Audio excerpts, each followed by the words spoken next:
बघा विद्यार्थी मित्रांनो, आपल्याला एक गणित आलेलं आहे. एका व्यक्तीचे आजचे वय त्याच्या आईच्या वयाच्या 205 पट आहे. 8 वर्षानंतर ते त्याच्या आईच्या वयाच्या 102 पट आहे. तर त्याच्या आईचे आजचे वय काढा. याच्यामध्ये वय दाखवलं नाही आहे, पण याच्यामध्ये पट्टीमध्ये वय दिलेलं आहे. कशामध्ये दिलेलं आहे? पट्टीमध्ये दिलेलं आहे. तुम्हाला आईचं वय काढायचं आहे. कोणाचं वय काढायचं आहे? आईचं. इकडे आईचं वय निघलं की आपण मुलाचं पण वय काढू शकतो. ठीक आहे. तर याच्यामध्ये शॉर्टकटमध्ये अशी एक मेथड आहे, लक्षात ठेवा. एक आज असते, एक असते नंतर. ठीक आहे, म्हणजे आज एक असणार आहे नंतर. याच्या अगोदर तशी पूर्वीचं पण असते. काय असते? पूर्वीचं. पण याच्यामध्ये आपल्याला आज दिलेलं आहे. काय दिलं आहे? आज. आज आईचं दिलेलं आहे. किती दिलेलं आहे? पहिले 205 पट. किती पट दिलेलं बाळा? 2.5 पट. हे पट आहे. पट 205 पट दिलं. तर आपल्याला फॉर्म्युल्यामध्ये काय टाकायला लागते? इकडे आई लिहिलं, इथं मुलगा लिहिला. 8 वर्षानंतर कधी विचारलं बाळा? 8 वर्षानंतर. 8 वर्षानंतर आपण इकडे घ्यायचं. ठीक आहे. काय पाहिजे? तर आई आणि काय पाहिजे? मुलगा पाहिजे. आणि आई आणि मुलाचं वर किती रे बाळा? ते झालेलं आहे तुमचं 102 पट. ठीक आहे. तर बघा, आता आई जर 5 असेल तर मुलगा किती असेल रे बाळा? मुलगा असेल 2 असणार. किती असणार आहे? मुलगा 2. म्हणजे बघा, याला हे उलटं करायचं. म्हणजे हे मुलगा आहे बरं हा.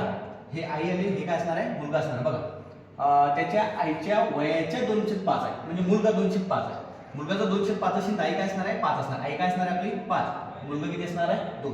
त्यानंतर बघा, आईच्या वयाच्या 102 पट आहे. म्हणजे इथं 102 पट आलं. आई काय असणार आहे? 2. आणि मुलगा काय असणार आहे बाळा? 1 असणार. मुलगा काय असणार आहे? 1. ठीक आहे. इथपर्यंत समजलं. आता हे एक साधी सिंपल मांडणी झाली. ठीक आहे. या मांडणीनंतर लक्षात ठेवायचं, एक लक्षात ठेवायचं आणि हा गुणाकार लक्षात ठेवायचा. बघा, याला म्हणतोस आपण 5 1 5. त्यानंतर बेदुनी 4. मला सांगा, पहिला तो किती आला बाळा? 5 1 5 मायनस बेदुनी 4. ठीक आहे. दोघांचा गुणाकार करायचा. याचा काय करायचा बाळा? गुणाकार करायचा. तिरपा गुणाकार करायचा. म्हणजे 5 1 5 बेदुनी 4. आता 5तून 4 गेले, किती राहिले बाळा? आला 1 भाग आला. किती भाग आला बाळा? 1 भाग. लक्षात ठेवा, 1 भाग. लक्षात ठेवा, 1 भाग. बरोबर. आता म्हणजे बरोबर किती वर्षानंतर आहे बाळा? 8 वर्षानंतर. किती वर्षानंतर आहे बाळा? 8 वर्षानंतर. मग आता लक्षात ठेवा, याचा गुणाकार केला. 8 1 8 8 दुनी 16. 8 1 8. इथं आले 16, इथं आले 8. या दोघांचा काय करायचं बाळा? मायनस. म्हणजे 1 भाग बरोबर म्हणजे किती रे बाळा? 8. आता लक्षात ठेवा, 1 भाग बरोबर किती रे बाळा? 8. आता लक्षात ठेवा, आईचं वर किती आहे रे बाळा? 1 भाग बरोबर किती रे बाळा? 8. तर इथे किती? आई किती आहे रे बाळा? 5 भाग आहे. म्हणजे 5 भाग किती रे बाळा? 8. मग याचा गुणाकार जर केला किती येतो बाळा? 40 उत्तर येते. किती उत्तर येते रे बाळा? 40 वर्ष. ठीक आहे. आता मुलाचं जर विचारलं किती वर्ष येते बाळा? मुलीला 8 जर केलं किती येतो मुलगा? 8 दुनी 16 येतो. किती येतो बाळा? 16. म्हणजे लक्षात ठेवा, इथं आला आई आली आपली 40 आणि मुलगा किती आला बाळा? 16. किती आला? 16. आपल्याला विचारलं आईचे आजचे वय. आईचे आजचे वय किती असणार आहे बाळा? 40 वर्ष असणार आहे. किती असणार आहे? 40. एवढं सिंपल उदाहरण आहे. ठीक आहे. त्यासाठी फक्त आपल्याला एक शॉर्टकट मेथड पाहिजे. ते मेथड सांगतो तुम्हाला परत. एक मिनिट काय सांगितलं आपण? बघा, इथे लिहिलं आपण आज लिहिलं. काय लिहिलं बाळा? आज. त्याच्यानंतर लिहिलं आपण किती वर्षानंतर आहे बाळा? 8 वर्षानंतर. 8 वर्षानंतर. ठीक आहे. 8 वर्षानंतर. इकडे कोण आहे बाळा? आई आहे. इथं कोण आहे बाळा? पहिले आई. नंतर कोण येतो बाळा? मुलगा आहे. कोण येतो बाळा?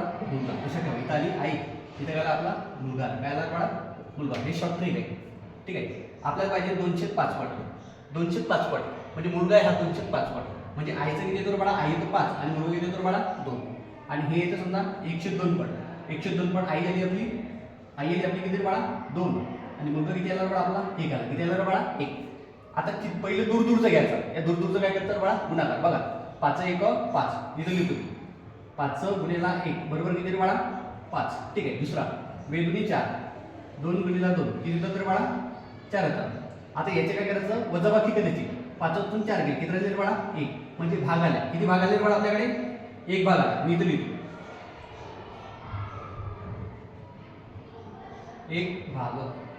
1 भाग. आता हे 8 लक्षात ठेवायचं. त्या लक्षात ठेवून बाळा 8 इथं ठेवा. आहे बघा. आता याचा गुणाकार करा. 8 दुनी 16 आणि 8 1 8. इथं आले 16, इथे किती आले बाळा? 8. या दोघांचं पण काय करायचं बाळा? वजाबाकी करा.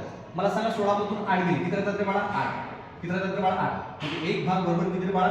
8. तर आईचे भाग किती येतात रे बाळा? 5. म्हणजे 1 भाग बरोबर किती येतात रे बाळा? 8. या दोघांचं गुणाकार 8 5 40. आईचं वय, आजचं वय किती आहे रे बाळा? 40 वर्ष. पुढे जायचं 8 जर केलं, हे कोणाचं भेटते बाळा आपल्याला? मुलाचं वय भेटते. 8 दुनी 16 वर्ष. कोणाचं भेटतं बाळा? मुलाचं 16 वर्ष. आणि तुम्हाला जर विचारलं 8 वर्षानंतरचं वय, त्याच्यामध्ये तुम्ही 8 वर्षे ॲड करू शकता. म्हणजे इकडे काय येणार आहे तुमचं, आई होणार आहे तुमची 48 वर्षाची आणि 24 वर्षाचा काय येणार तुमचा मुलगा होणार आहे. काय येणार आहे मुलगा, आणि काय झाली तुमची आई झाली. म्हणजे हे 8 वर्षानंतरच आहे. म्हणजे बघा 8 वर्षानंतर आई दुप्पट झाली का तुम्हाला, 24 × 24, 24 × 48. ठीक आहे, समजलं.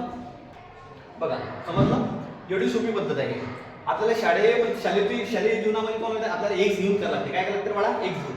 पण आपण इथं कुठल्या स्वरूपाचा एक्स घेतलेला नाही आहे. एकदम सोप्या पद्धतीने सांगतो तुम्हाला की काय करायचं. म्हणजे दोनच क्रॉस करायचे, इकडे 502 आणि इकडे घेतला आपण 201. या दोघांचा पहिले करायचा गुणाकार, या दोघांचा करायचा गुणाकार, याची जी वजाबाकी ते पडेल आपले भाग. त्यानंतर आपले ते 8 आहे, 8 × 16 आणि 8 × 8, 16तून 8 गेले किती राहतात तर बाळा 8. म्हणजे एक भाग आला आपल्याकडे. एक भाग म्हणजे काय बाळा 8. तर इथं आई आहे 5 भाग, 8 × 5 = 40. आईचं आजचं वय विचारलं म्हणून किती आहे बाळा 40. 8 वर्षानंतर जर विचारलं आईचं वय किती आहे बाळा 48 आणि मुलाचं वय किती आहे बाळा 24 असणार आहे. ठीक आहे, व्हिडिओ आवडल्यास व्हिडिओला लाईक आणि सबस्क्राईब करा आणि अशाच स्वरूपाचे व्हिडिओ जर बघायचे असेल तर आमच्या चॅनलला सबस्क्राईब करा.